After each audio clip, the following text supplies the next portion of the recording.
Hello, this is International Master Andrew Martin, and the purpose of this series of DVDs is to introduce low maintenance openings to you.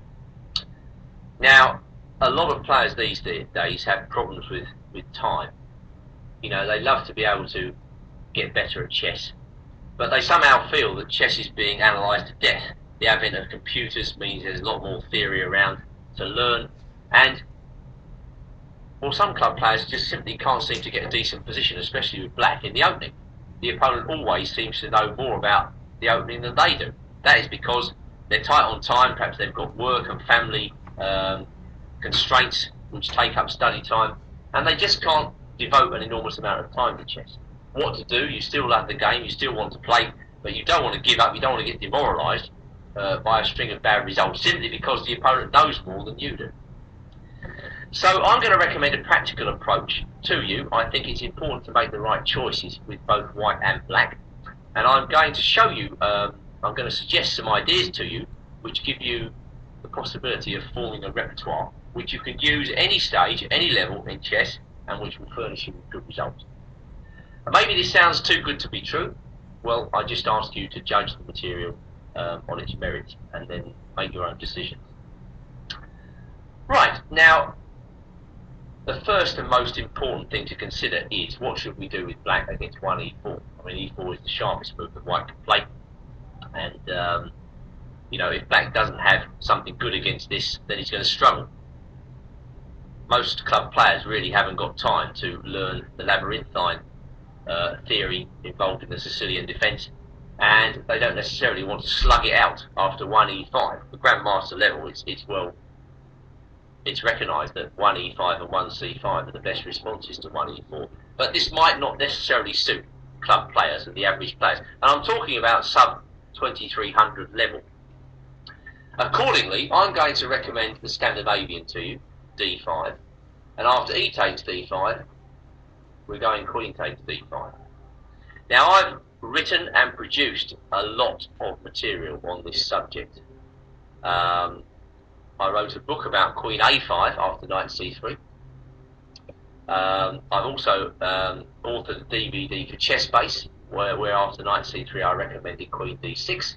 I've written about Queen E5 check, however stupid that might seem, in magazines. But exclusively for Chess Cube, and I think this is where we're going to score a lot of points due to the fact that nobody's seen what I'm going to recommend to you before. I'm going to deal with the move Queen D8, which looks crazy at first sight, but which I think actually is not a bad idea at all. I've played this line with a certain degree of success, and it always makes the opponent sit up and take notice, because they think they can expect some sort of automatic slight advantage against Queen D8. Well, it's not that easy at all. Moreover, I'm going to recommend a line of play for black which is hardly seen at any level. I wrote a couple of articles about Queen D8 about 8 or 9 years back, and there's a certain attacking line which is recommended in the textbooks in the main line of Queen D8, which is supposed to give black problems. Well, the move order I'm going to be recommending to you steers a course around that aggressive line. It's completely original, it's completely new, and the games we will see are mostly from obscure tournaments. Hardly any grandmaster or really strong players cottoned on to the move order I'm going to show you. It's a move order which is easy to remember, easy to play, and gives back a good position every time. So I'm not sure what actually could be better than that. Now, by far the most common way for white to play is just to stick his pawn up in the centre, and then I'm going c6. That's a flexible move. It gives the queen new perspectives, should she ever desire those particular perspectives, and it restrains the advance of the d pawn. White usually sticks his knight out on f3. We're going to deal with the main line first, and then I'm recommending bishop f5 and then e6. The great benefit of this move order is that black delays the entry of the g8 knight into the game. Why is he doing this? Well, I'll show you. He does it because after knight f6, instead of bishop f5, bishop c4 and now bishop f5, white has the dangerous move knight e5. And after e6, g4 is dangerous. Bishop g6, h4. This is the line that can give black a lot of headaches if he goes in with the knight f6 move order. And we quickly see in this position the knight f6 is actually a bit of a target for the advancing white pawns. Now it may well be that black can survive this position. However, most results, and there have been an awful lot of grandmasters who have gone this way, have favoured white from this position. Black is slightly compromised by white's threat of h5. In fact, the only move in this position to stay on the board is bishop b4, with the idea that play is getting extremely sharp after moves like h5, bishop e4, f3, etc. My view is that black should steer a course around this with the simple refinement of putting the bishop on f5 first. And it's remarkable what a difference this makes. Now the first game I'm going to show you is from the Bulgarian Under-18 Championship played in 2005 between Plamen Vladimir playing white and Ivan Kolev playing black. Lest you should scoff at this obscure reference, both of these players are around 2250, so not at all a bad level. And secondly, there's absolutely nothing wrong in studying games from obscure tournaments, particularly if you're playing at below master level all the time. What is wrong with that? I mean, these guys are playing your chess, and they're playing the types of games that are going to occur in your encounters. So there's no shame in looking at these games whatsoever. Now I think Vladimir was a little bit confused by black's move order, so he decided to stick with what he knew and castle. This is a perfectly natural reaction. White dispenses with any sharp continuations. He's been surprised in the opening, so he just sticks with tried and trusted moves. I think this probably will be the reaction of most of your opponents. Just going back, if white tries any fancy stuff with knight e5, hoping to transpose to the other line, then black can take all the sting out of white's setup by playing his knight to d7. This is the point of the whole move order. You don't allow white to play his favourite attacking scheme. So I think knight d7 just takes all the sting out of knight e5. I mean, this is a very important refinement on black's play, completely unappreciated in the theory books. This is the nice thing about this system. Not only is it low maintenance, not only is it easy to play and understand, you won't find it anywhere in the theory books. This move order has been completely overlooked. And so, I mean, it is highly reliable. So going back to Vladimir versus Kolev now, we're also going to see a demonstration in this game of how black not only gets a very solid position from the opening by playing easy moves, he also has an aggressive, active plan going through to the middle game, because he's kept some flexibility with his king. And as we'll see, this makes a difference. Now white continues with normal moves. Black breaks the pin. Pawn up to h3, knight bd7, and I think you can say this is black's basic minor piece position in this system. Okay, you could put the bishop in certain circumstances on either b4 or d6. We will see examples of black doing that. Probably the bishop should go to b4 when white is shaping up to castle on the queen side.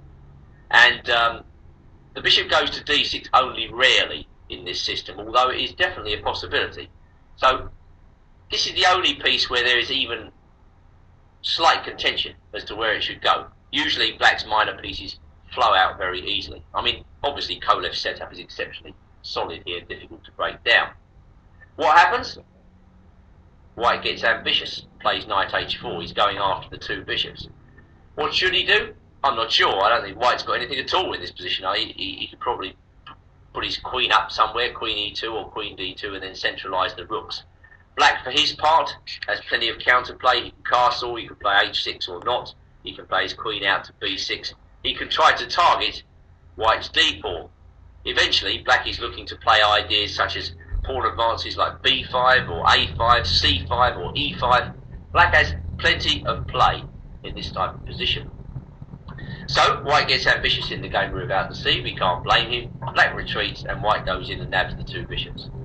But white already, it's funny, he's sowing the seeds of his own downfall because he underestimates exactly what black can do. I mean, at the face of it, it looks as though black can do nothing in this position. He's just sitting here with an exceptionally solid type of game. Well, judge for yourself as to what happens. I mean, it's not rocket science what happens. White has castled a little bit early, and funnily enough has given black a target. Black has not yet committed his king, so it could well be that black is thinking about a kingside attack himself, however strange that might look. Well, the knight on c3 is not white's greatest piece, so he moved it to e2. I think he moves it to e2 to try to anticipate black's coming castles on the queen side. He's trying to give himself options with his pawns, maybe. And, well, I suppose the knight can come to g3 or f4 to defend according to circumstances. Knight h5 by black is excellent. He's offering the exchange of dark square bishops. The bishops come off. White retreats his bishop to b3, and now black castles with an excellent position. I think black has a far greater chance to attack the enemy king than white does in this position. That bishop on b3 is simply getting in the way. It's not the world's greatest piece. White's queen is slightly uncomfortable on the d file vis-a-vis the black rook on d8. And black has plenty of options. You know, he can think about e5, he can think about c5, he can think about knight c5. White has plenty on his plate in this position. Already, white might be slightly worse, however odd that might seem. And so Mladenov decided to try to get some counterplay together with c4. Okay, queen to h4. Not only an aggressive post for the queen, he's thinking about ideas such as planting the knight on f4. He could even be thinking of going through with the crude idea g5, g4. Crude, yes, but very effective too. White played queen d3, and black did indeed play g5. So remarkable, you know, black's setup in the opening looked very modest. Now he's threatening nothing less than outright attack against the white king. White decided to put a halt to the advance of the pawn with f3. Black brought his knight off the edge into f4. Knight takes f4. G takes f4. Definite weaknesses appear around the white king. Black could be threatening rook h6 and then rook g6. The other rook could come across to h8. The white attack is non-existent. Well, I mean, all I can do is ask you to judge this uncritically because, well, you'll see what happens. White goes down to a massive attack. He tries queen e2. Black goes queen g5, already setting up the threat of rook takes h3. White parks his king in the corner, hoping to gain some relief. Rook h6. Now white's getting very worried. He goes into immediate action with d5. But after rook dh8, it is a bit late for this action because the black attack is now in full swing. White is forced onto complete defence with rook f2. Black slows the game down with c5, seeing nothing for white. White brings his rook to the centre. In comes the black queen. Bishop a4, and now a very nice move, knight e5. White takes on e6. Of course, if white takes on e5 in this position, black has the lovely move, rook takes h3 check, finishing the game immediately. Hence d takes e6 in the game, and now the equally beautiful move, knight takes f3. That really is a splendid move, completely justifying the position of all the black pieces. Basically, black is now threatening rook takes h3, which ends the game immediately. Unfortunately for white, he can't take on f3 with anything, because if he takes with the queen, we've got rook takes h3 again. If he takes with the rook, again comes rook takes h3, and of course pawn takes fail to the same combination. So I think, as black is also threatening mate on h2, this is game over. It really is as crushing as that. White try rook d8 check, which is a bit of a joke move in many ways. King takes d8, queen d3 check, king c8, and well, white had nothing better than to resign this position. You know, this rook takes h3 check is a crusher, and it doesn't matter whether white plays queen d7 or not. Black simply moves aside, and he just goes into the corner, after which checks are at an end. So that is a splendid game to start our investigation. I mean, I think you'll agree, black's setup in the opening is definitely low maintenance. I mean, it's really not easy to, not difficult to remember. And as you've seen, it can sometimes furnish black with quite surprising dynamic chances.